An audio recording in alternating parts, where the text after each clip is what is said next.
చంద్రబాబు నాయుడు గారు ఒక మాట మాట్లాడుతున్నారు, కలిసి ఎదుగుదాం అని చెప్పేసి. కలిసి ఎదుగుదాం, తెలంగాణ తెలుగు రాష్ట్రాల మధ్య ఎటువంటి విభేదాలు ఉండదు, తెలుగు రాష్ట్రాల మధ్య ఎటువంటి విభేదాలు ఉండదని చెప్పేసి మాట్లాడుతుంది మీరే కదా.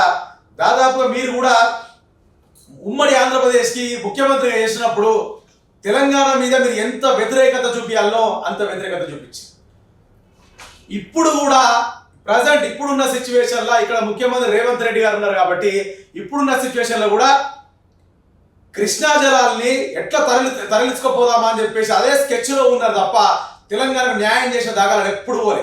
ఒకటే డబ్బా కొడుతూనే ఉంటారు అప్పటి నుంచి ఇప్పటిదాకా కూడా. హైదరాబాద్ నేనే కట్టినా, హైదరాబాద్ డెవలప్ నేనే చేసినా అని చెప్పేసి అప్పటి నుంచి ఇప్పటిదాకా ఈయన నా చిన్న వయసులో పొడిచింటనే ఉన్నా, హైదరాబాద్ నేనే డెవలప్ చేశాను మాట్లాడుతూ. కానీ ఇలా మీరు మాట్లాడుతున్న మాట ఎట్లున్నదంటే తెలుగు రాష్ట్రాల మధ్య విద్వేషాలు వద్దన్నారు. మంచిదే, తెలుగు రాష్ట్రాల మధ్య విద్వేషాలు వద్దు, కోపాలు వద్దు. కానీ తెలంగాణ రాష్ట్రాన్ని అణచనీకి కుట్ర చేసినా చూసినా కూడా ఈ తెలంగాణ రాష్ట్ర ప్రజలు ఎవరు సహించే పరిస్థితులు లేరు.